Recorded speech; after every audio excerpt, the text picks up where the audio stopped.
Umiinit ang eksena sa Kamara matapos ibunyag ng isang kongresista na umano'y kinasangkutan ni Zaldico ang pagkukurakot ng humigit kumulang P733 milyon mula sa pondo ng Office of the Vice President o OVP. Mas lalong lumala ang kontrobersya nang isiwalat na mismong si Speaker Martin Romualdez ang nagbunyag laban sa kaniyang kaalyado na ngayon ay tinuturing na isang pagtataksil. Ayon sa mga nakalap na impormasyon, pinaniniwala ang ginamit sa iba't ibang transaksyong hindi autorisado ang pondo ng OVP na dapat sanay nakalaan para sa mga programa ng mamamayan. Sa isang matinding talumpati, inilaglag umano ni Romualdez si Zaldico sa gitna ng investigasyon dahilan upang mabunyag ang anilay matagal ng nakatagong anomalya. Dahil dito, nagdulot ito ng malaking pagkakabahabahagi sa Kamara at nagpatindi ng tensyon sa pagitan ng mga mambabatas. Patuloy ang panawagan ng publiko para sa mas malalim na investigasyon at pagpaparusa sa mga mapapatunayang sangkot sa naturang anomalya. Sa kabilang banda, tikom pa rin ang bibig ng kampo ni Zaldico habang maraming Pilipino ang nag-aabang kung haharapin ba ng mga opisyal ang kaso o tuluyan lamang itong malulusaw sa intriga sa loob ng Kongreso.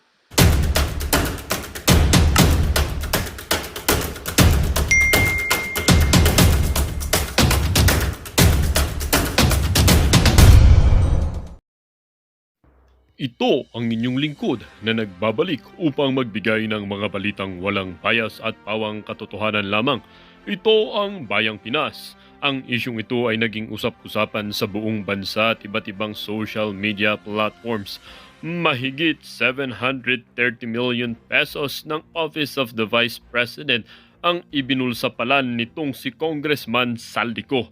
Nilaglag ang pagkakakilanlan nito o ang katiwalang ito ay nangyari dahil or nalaman dahil nilaglag ng kapwa kongreso itong si Zaldico. House Speaker Tambaloslos Romualdez, trinardor niya ba itong kasama niya na ito? Dito nga natin makikita mga kaibigan na kahit sino pa or kung sino pang magkaibigan at sino pang magtandem, sila din pala ang magbabardagulan at magtatrayduran. Dito nga natin makikita mga kaibigan na itong si Tambaloslos Romualdez na ito ay tunay ngang walang integridad at inuuna ang kanyang sariling kapakanan kesa sa kahit matalig niya na kaibigan na ito ay handa niya pa ring atakihin kapag ito ay nakatalikod. Dito nga natin makikita mga kaibigan na itong si Zaldico ay masyado namang nagtiwala dito kay Tambaloslos na ito kaya ito na rin ang naging downfall niya or napahamak siya dahil sa kamalian niya ng pagiging kampante dito na magkasama sila or tutulungan siya nitong si Tambaloslos Romualdez na ito. Dito nga natin makikita nga mga kaibigan na kaya umanib dito or sumama itong si Zaldico na ito kay House Speaker Tambaloslos Romualdez ay dahil nga rin ito ay isang sakim sa pera at sa kapangyarihan. Masyadong excited para lumakas at yumaman, hindi man lang hintayin ang kanyang panahon. Para nga sa kabuang detalye ay panoorin ang buong video at salamat rin sa ating mga solid viewers sa walang sawang pagsuporta. At kung bago naman sa ating channel ay syempre huwag kakalimutang mag-subscribe, pindutin ang notification bell at piliin na rin ang all upang laging maging updated sa mga balitang bago, totoo at walang bias dito sa channel ng Bayan, ang Bayang Pinas. Huwag din pong kakalimutang mag-iwan ng like at i-share ang ating mga videos. Muli po, maraming salamat.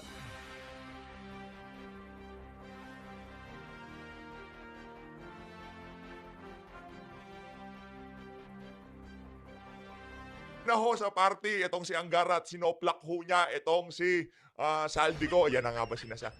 Kung hindi ka naman kasi accountant at hindi ka maalam dyan sa kuwag, huwag kang magbida-bida. Sinoplak ka tuloy ni Angara. Yan ang hirap po kasi kay Zaldico, bira ng bira. No? Pero bago nang yan, isang like at isang subscribe lang ho. Sobrang saya na ho natin dito sa PH Update. At sa mga gusto sumali sa ating community, para kayo hong pinakaunang makakita sa ating mga upload dito sa PH Update, i-click nyo lang ho yung join button sa baba. Ayun na nga mga kababayan, sumama na rin ho sa party, kaugnay dyan sa mga, sabi nitong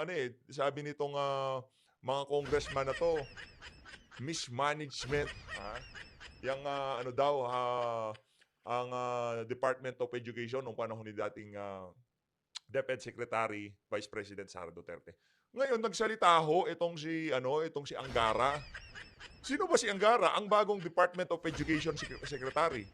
Ano ba, ano bang alam nitong si Angara kaugnay sa mga budget ng OBP?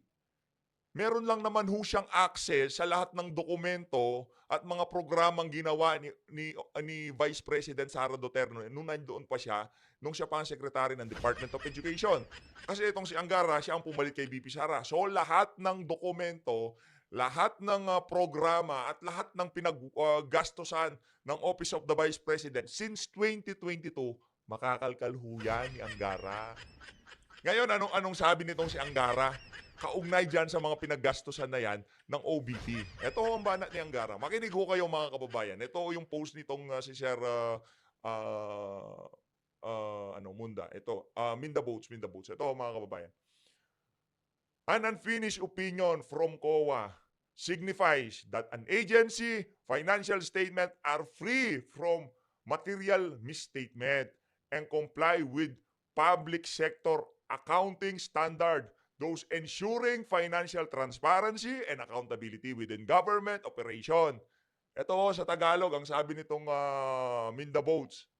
Tagalog, malinis ang libro. Naiintindihan mo ba yon na saldi ko, pinapasaoli mo ha? Malinis ang libro. Galing ho yan sa kasalukuyang Department of Education Secretary. Siya may access siya sa lahat ng dokumento, naging programa ng nakaraang administrasyon ng Department of Education na si Vice President Sara Duterte. Malinis. Itong si Saldico, crocodile lang ho talaga. Wala ho siyang access sa mga programa at dokumento ng DepEd, pero bira lang ng bira. Ang bagong Department of Education Secretary nagsalita na. Ito pa ho, the COA issue unmodified opinion, including DepEd financial statement, are free from material misstatement and comply with international standard. And DepEd is holding regular quarterly financial reconciliation workshop with division and regional accountants. Angara noted. Oh, malinaw ho, malinis ang libro. Ibig sabihin, walang korupsyon na nangyari dyan sa Department of Education. Ano ba sinasabi nitong mga crocodile na to? Mismanage. Wala daw nangyari noong panahon ni VP Sara dyan sa Department of Education. Pero nung nag-resign siya bilang Department of Education Secretary, kalahati di naman napakaraming guro ang nag-iyakan. Dahil sa napakahaba ng panahon, si Vice President Sara Duterte lang ang nakaisip na dapat bigyan ng kaukulang kapahingahan ng ating mga guro. At pagka nakabakasyon o kung anumang pahinga yan, hindi sila pwedeng i-text o kung anong report ang ipapasubmit sa kanila. Walang lesson plan habang nagpapahinga. Wala akong ganun. Kaisa-isa, Department of Education Secretary ang nakaisip. Sino? Vice President Sara Duterte. Dahil yun ang practice nila sa Davao. Executive ho, magaling ho iyang si VP Sara sa implementation, sa executive. Di ho siya magaling mag-dal-dal-dal-dal kagaya niyang si Saldico at niyang si Tambaluslos. Aksyon ho ang mga Duterte, hindi naman ho kagaya nito pa. Parang nag-iiba ng mga anyo nyo, sir, ha? Dumadami ng ngipin nyo, ha? Dumadami na ho ang ngipin nitong mga to. Ito, mga kababayan. Rekta na ho tayo dito kay Sir Evie. Anong nangyayari sa Pilipinas? Punta ho tayo. Ito. Pasadahan ho muna natin na mabilisan to. Itong kay Sir Evie Hugalbo. Ito yun na nga, breaking news ho. Breaking news ho ngayong araw na to, nagsalita na ho itong si Stella Kimbo. Na kung saan ilinabas ho sa social media ang ginawa ng Committee on APRO dito sa proposed budget ng Office of the Vice President. Sa unang budget ho ng OBP, ang original budget ho ay mahigit 2 billion pesos. Ayan ho mga kababayan, naka-breakdown ho dito yung mga paggagastusan dyan ni Vice President Sara Duterte. Kasi ito yan Ganito ho kasi, pilit hong kinukumpara, bago tayo dumako dito sa dito kay Kimbo at diyan sa pagtapyas na yan. Pilit ho nilang kinukumpara itong si Leni Robredo at dito kay Vice President Sara Duterte. Okay? Ang problema ho kasi, pilit nilang sinasabi na nung panahon ni VP Sara, wala namang maraming satellite offices, isa lang ang Office of the Vice President, hindi naman ganun kalaki ang gastos. Yun na nga ho ang lagi nating sinasabi. Hindi ho training, hindi ho tinrain niyang si VP Sara para maghintay, para maging spare parts, para maging spare ng presidente. Hindi ho siya ganon. Tinrain ho yang si Vice President Sara Duterte. Ang training ho talaga dyan sa mga ali na yan, magtrabaho, umaksyon, tumulong sa mga mahihirap. At nung naging Vice President siya, dahil yung training niya sa Davao, doon siya sanay doon sa trabaho. Serbisyo sa mga kababayan natin. Nagtayo ho ng mga satellite offices, napakaraming programa, merong magnegosyo taday, merong libreng sakay, napakarami ho niyang programa dahil yun ang training niya bilang executive dyan sa Davao. Resolbahin ang mga problema ng mga tao. Yun ang trabaho niya. Hindi ho siya tinrain para magdadaldal dyan sa social media, sa mainstream media. Hindi ho siya tinrain para maging aso ng kung sino mga presidente dyan. Hindi ho siya tinrain para magpabida dyan sa House of Representatives o kung ano pa mang ginagawa ng mga typical na politiko na nakikita natin ngayong mga panahon na to. Okay? Ang training ho sa kanya, magserbisyo, magresolba ng mga problema, at talagang aksyonan ang mga pangangailangan ng ating mga kababayan. Ngayon, sa tingin nyo ho ba, yung libreng sakay ni VP Sara ngayong mga panahon na to, hindi ho pa talagang magbebenepisyo ang ating mga kababayan doon? Ngayon na nga lang, pumapalya yung mga LRT. Laging tumitirek, power interruption. Kasi mismanage lahat ng mga ngayon, lahat ng ahensya ng pamahalaan, diyan sa airport, diyan sa lahat ho mga kababayan, pati nga yung illegal na droga mamaya ho papanoorin din ho natin yan. Yung winika nitong si Abalos kaugnay diyan sa krimen na nangyayari ngayon sa ating bansa. Ayun na nga mga kababayan, pilit nyong kinukumpara itong si VP Sara dito kay Leni Robredo. Si Leni Robredo, ang gusto lang ho talaga niya, maging presidente, tapos. Pag naging presidente na siya, tapos ang istorya, wala na ho siyang gagawin. Ganun lang gusto niya. Gusto niya lang na maupo ang Liberal Party noong nagdaang administrasyon. Yun lang ho. Talagang pinanindigan niya yung pagiging spare tire niya, yung pamimigay niya ng lugaw. Ano lang naman ho ba yung lugaw? Si VP Sara, ang programa niya, magnegosyo taday. Tinutulungan niyang magkaroon, hindi ho ayuda Hindi ayuda, hindi utak ayuda si VP Sara. Gusto niya yung mga Pilipino maging resourceful ang kanilang mga buhay. Hindi niya binibigyan ng 5,000. Tapos pangtutongkit na nila o kung ano mang gagawin nila dyan sa pera na yan. Ang gusto ni VP Sara, habang itong si Tambaluslos namimigay ng ayuda, si VP Sara gusto niya, magnegosyo kayo. Libreng sakay. Very relevant ngayon yung libreng sakay na yon. Bakit? Palpak na palpak ang ating transport system dito sa Pilipinas. Kaya lahat ng pwedeng magbigay ng libreng sakay, dapat magbigay ho yan. At isa ho yung Office of the Vice President sa dapat gagawa niyan diyan sa budget na proposed budget na yan. Kaso anong ginawa ho nitong mga tambalusos na to? Tinapyas ho nila para yung mga plano ng Office of the Vice President na tumulong sa ating mga kababayan. Hindi nyo naman ho kasi talagang nare-reach yung marami sa ating mga kababayan. Tanggapin nyo na katotohanan. DSWD, ang DOLE, hindi nyo nare-reach yung ating mga kababayan. Merong nagpupunta sa Office of the Vice President ngayon para doon sa mga kababayan natin na manghihingi ng tulong sa OVP. Kung hindi man niya ho kayo matulungan, pasensya na ho kayo. Dahil tinanggal ho yung budget na para ibigay sa inyo nitong mga crocodile na to para gawin pang party-party.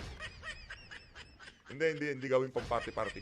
Ilalain nila doon sa mga ahensya ng pamahalaan na kasi redundant daw yung programa ng OVP. Yun ang plano nila, di ba? Yun ang gagawin nila. At yun talagang just stick to the plan. Yun ang talagang plano ng mga crocodile na to. So, para doon sa mga congressman na napangakuan ng 777, di natin alam yung 77 na yun. Pero, ang pagkadinig natin kagabi dyan sa third floor, pagdating sa AX, Tupad, AKAP, lahat ng bumira kay VP Sara, kasama kayo sa distribution. Di ba galing? Galing ho ng strategy nitong mga congressman na to.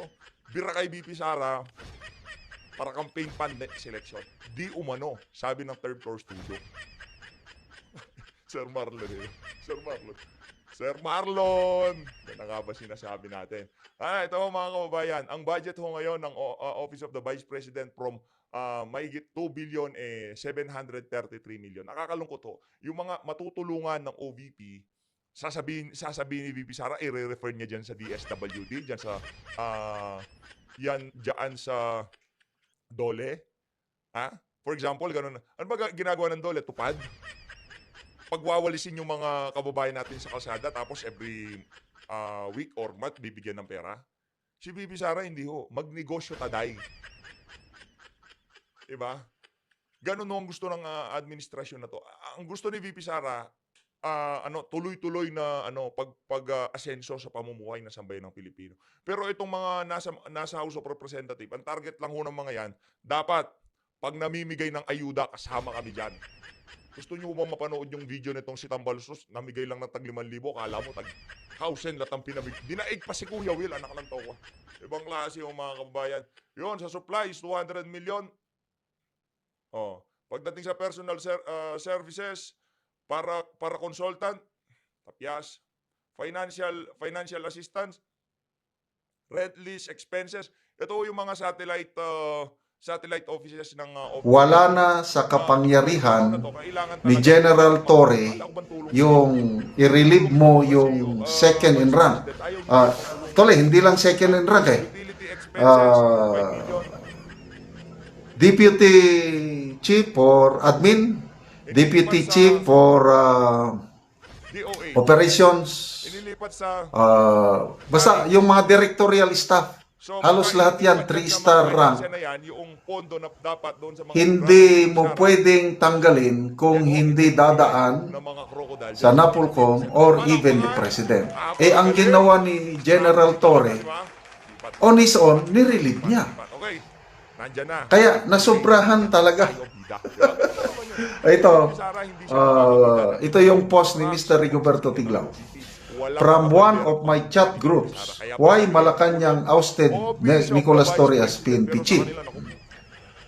Nicolas Torre III lost his post as chief of PNP on August 26. August 25. Ngayon, effective today. Just 3 months after stepping in the role, the palace move came after a heated clash with National Police Commission and Interior Secretary John Vic Remulla. Okay, the breaking point, a controversial reshuffle. At the center of the conflict was Torres' decision to reshuffle senior police officers without NAPOLCOM's green light. Okay? On August 6, he reassigned Lieutenant General Jose Melencio Nartatis Jr. to Western Mindanao and promoted Lieutenant General Bernard Banac into PNP's second highest post. NAPOLCOM quickly struck back through Resolution 2025-0531. It ordered Torre to roll back the changes, stressing that third-level appointments needed commission approval.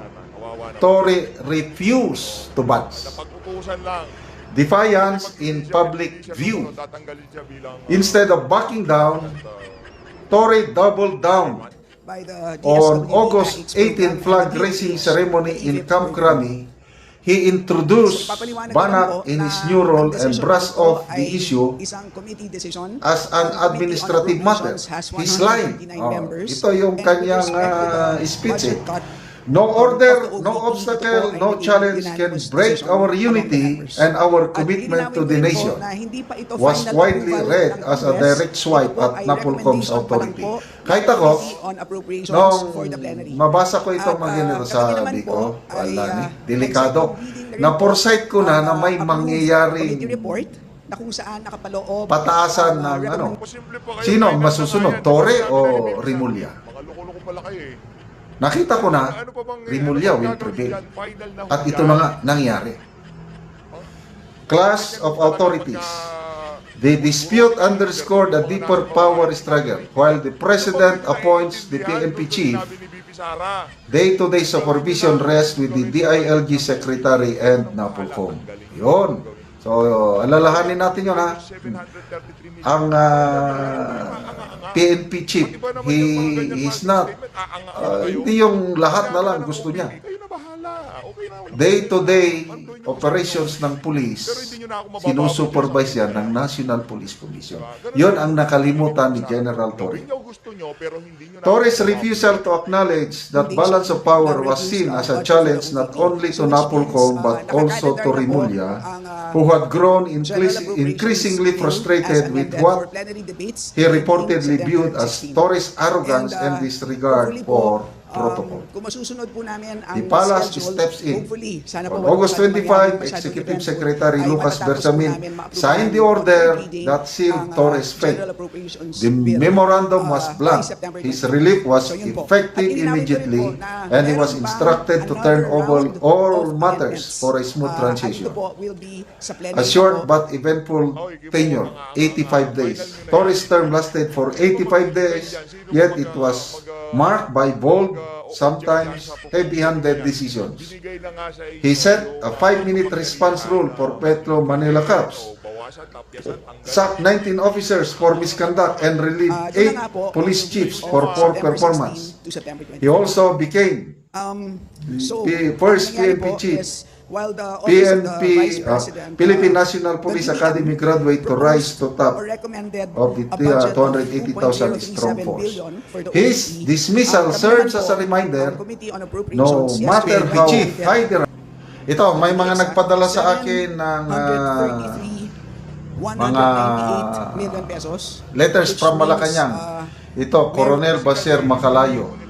Congratulations, Sir Police General Jose Melencio Nartates, the new PNP chief, a member of Philippine Military Academy Tanglao Diwa class of 1992. Okay, naka-attach dito ang letter from Malacanang, Office of the President Malacanang.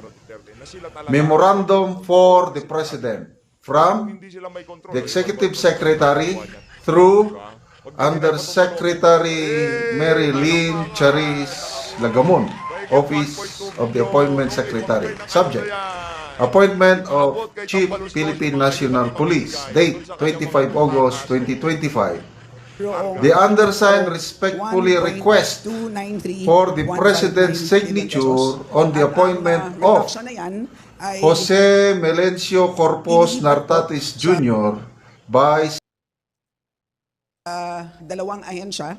And as I had mentioned earlier, for two programs, the DSWD-AX program, which is Assistance for Individuals in Crisis Situations, and the DOH MAIFIP, or the Medical Assistance for Naku po, yan na yan yung mga yan na yung mga programa nitong si Vice President Sara Duterte. Ayos.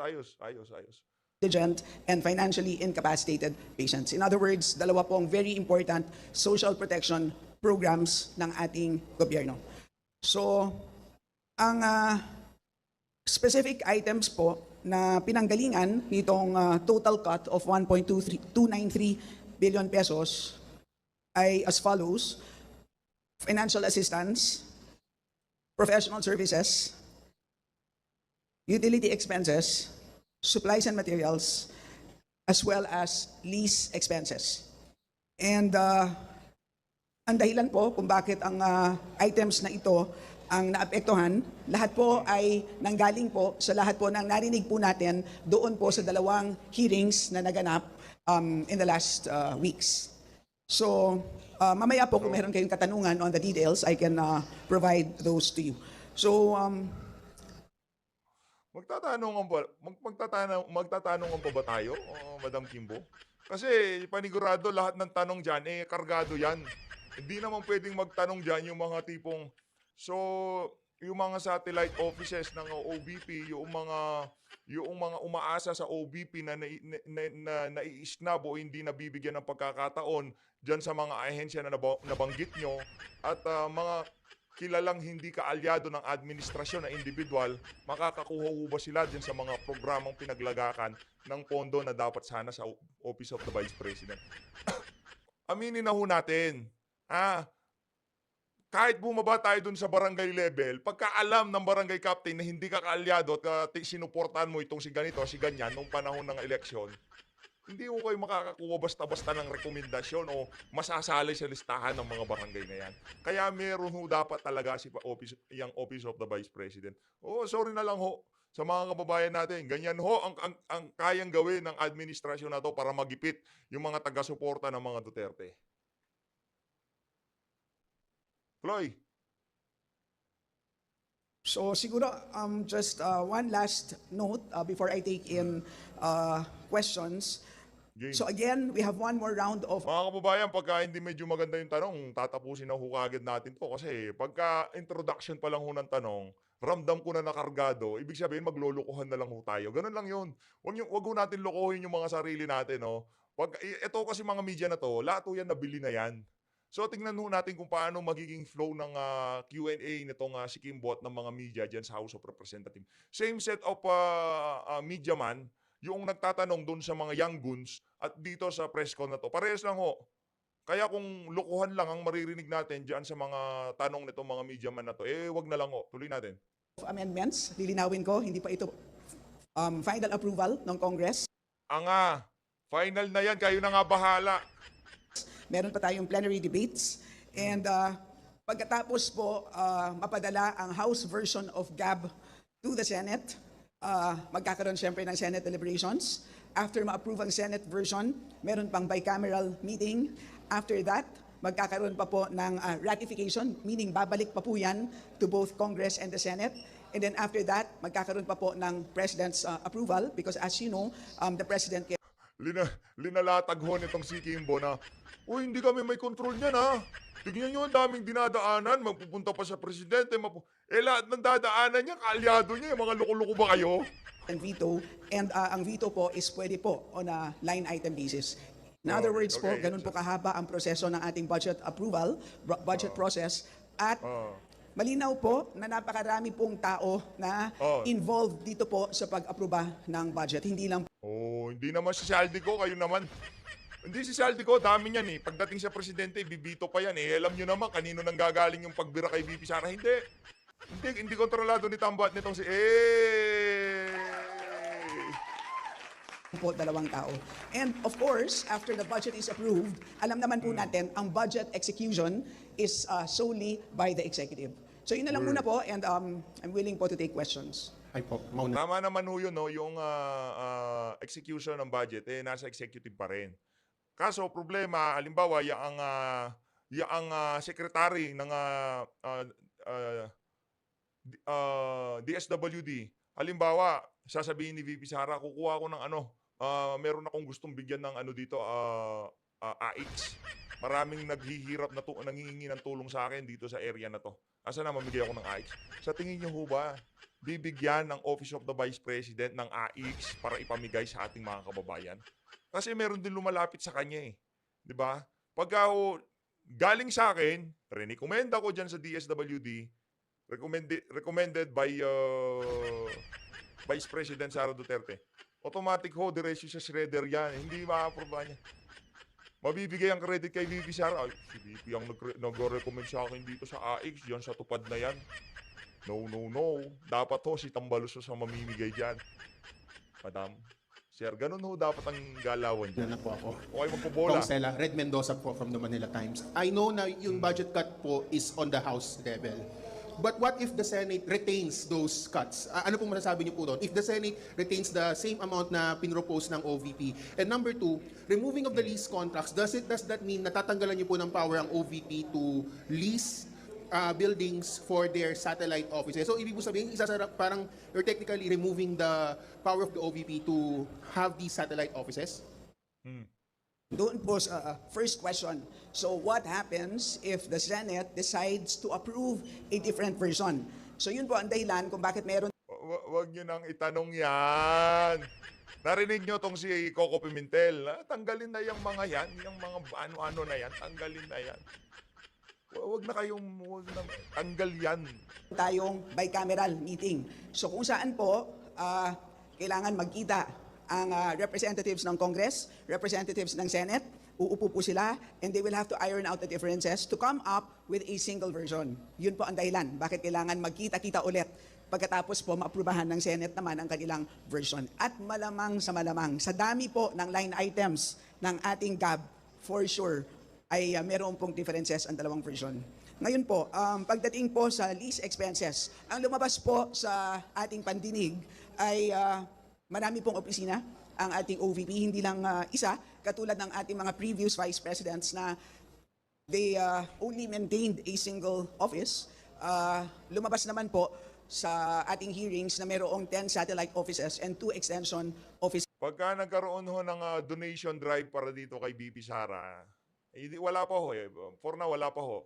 Pero if ever, no, nakalikom ng napakalaking pondo itong Office of the Vice President. Yung mga nagmamahal sa kanya mga OFW, maging tayo dito sa PH Update, talaga ho nga anohin natin yan, tutulong ho tayo dyan sa Office of the Vice President. Talagang di ho natin nahahayaan na masadlak ng mga walang yang politiko na to, malamon ng mga politiko nila itong si Vice President Sara Duterte. At kung magkataon ho, talagang tutulong ho tayo dyan sa donation drive na yan for the Office of the Vice President. No, mapapahiya ho lahat ng mga congressman na yan, panigurado. Hindi nyo binigyan ng budget si VP Sara, walang problema. Tignan natin kung saan kayo pupulutin. And this is likely the reason why lease expenses umabot sa 53 million pesos na mas malaki ng diyamak compared to the previous vice presidents. So, Hindi naman nagtatrabaho yung amo mo eh. Ano ba ginawa ni Lenny? Si VP Sara maraming programa at hindi namimigay ng ayuda. Pinamimigay ni VP Sara negosyo, kabuhayan, mga loko-loko. minabuti po naming balik po siya sa levels ng 2022 na kung saan ang vice president natin noon only maintained a single office. So, as I explained earlier, pagdating po sa budget execution, bahala na po ang executive dyan. Exactly how they will use the 32 million that we had approved ay bahala na po sila doon. Kung magka-cancel po ba sila ng contracts, kung sila po ba ay magte-take in ng donations, that is completely up to them how they will implement or execute the budget. As far as we are concerned, kung ito po ay maging final number, yung approved amount. Magandang balita ang hatid namin sa inyo ngayong araw. Sa pagtatapos ng aming balitaan, nagbigay kami ng mga mahalagang impormasyon. Maraming salamat sa pagtutok at pagsuporta sa aming programa. Huwag kalimutang manatili sa mga susunod na araw para sa mga bagong balita at mga kwento na dapat nating abangan. Mula sa Boses ng Masa, magandang araw Pilipinas!